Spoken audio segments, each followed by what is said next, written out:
Ndongo ya chama cha Wiper Kalonzo Musyoka ni wawetakana makomishona eo manzama yonyuvani na mivaka IEBC ni mailite kusakuwa kwa uwo aimendo na moyo la mesa kuwa madhukume kwanzi ambailu masiye ungei wa kula inge Kalonzo ni wenda kana ni wasya kanolo na sindie kosa kivila cha mwene kivila wangwatanio ya ndesi ya ilembeta ya Afrika AU Mundui Ali Yusuf ndane musinda Raila ende ana musindie Mundui Ruto ayongelela kana kumudhulwa kwa Gachagua kuma kivilani kuinati wa nzia elanzeo indiki kikoneka evindani yukite.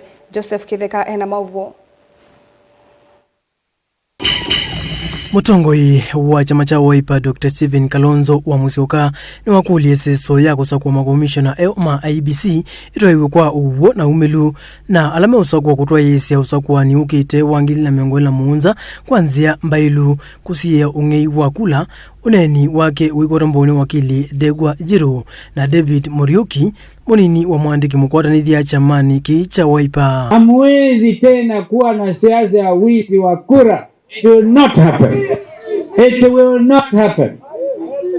Hiyo IEBC sasa wenyewe sasa karibu wanatengeneza orodha wale ambao wote wameapply kuwa makamishna ya wameapply yale alikuwa Chebukati amelala, Mungu amlaze vema. Alright? Wale wengine ambao watakuja sasa watakuwa wenye kuwajibika na tutahakikisha wako na uwajibikaji. Pasipo hiyo always the road. You can't compromise the future of these little kids. This country is beautiful. We'll make sure it remains beautiful for future generations. Na vijana muwe hapo. Kila mtu apate haki yake. Hiyo IEBC ikiwa mamlakani mpya, by May we'll have a new IEBC. Okay? Ikiwa ni hivi basi, commission hiyo ikiwa tume mpya, wahakikisha hakuna wizi na tutahakikisha hakuna wizi.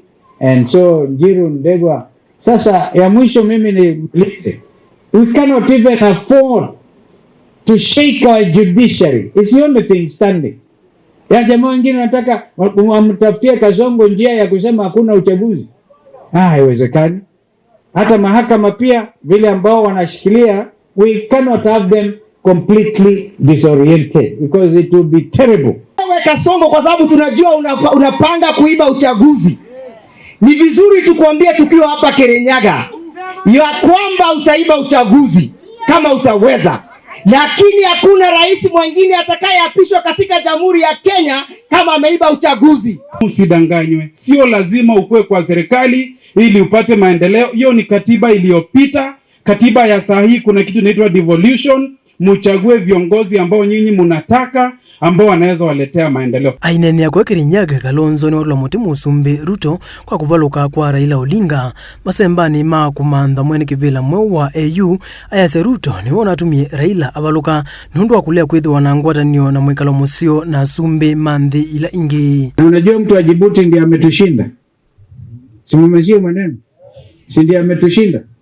Na narudia kusema sio Raila alishindwa na mtu wa Djibouti, ni Kasongo. Kasongo alishindwa kwa sababu ya kutokuwa na uhusiano mzuri na marais wengine. That is a whole thing.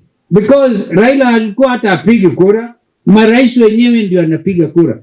Rais wa Uganda anapiga kura, wa Tanzania anapiga kura, wa Tanzania anasema haya, sasa Ngoma juzi askari wa Tanzania wameuawa. Mji wa Ngoma ukachukuliwa. Wa Burundi akasema vile vile. Tshisekedi wa DRC watu wanazidi kuuawa. Ukiangalia picha zaidi ya watu 5,000 people wanazikwa kwa open graves.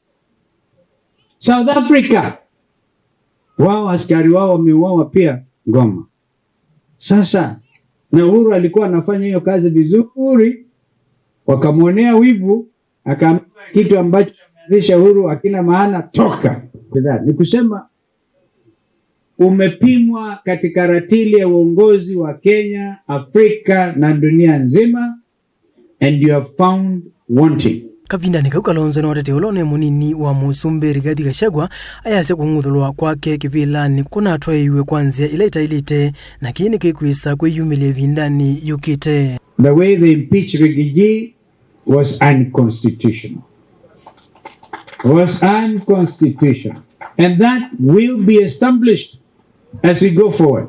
Because lazima kila mtu asinyimwe haki yake ya kikatiba. Kibaki urithi mkubwa aliotuachia wananchi wa Kenya ni katiba ya 2010.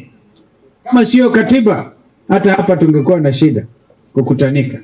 Vile unaona huyu jamaa akiimba kabisa political songs na kuzungumza kama mtu ambaye anajua ako nchi huru, angefanya hiyo kama sio katiba 2010 ambayo inadhibiti haki zetu kama wananchi wa Kenya. Kila mmoja wetu uko na haki ya kuabudu vile unavyotaka, uko na haki ya kukaa na kushauriana na yeyote yule ambayo unapenda, uko na haki za kuwa mwanachama wa chama ambacho unataka. Sisi hata deputy governor ni party leader, sikujua ako na chama yake na wengine wako na vyama vyao. Haki ya kikatiba, the right to assembly. Joseph Kithangi, Vote Vilingi wa Movo, Mutongoi TV.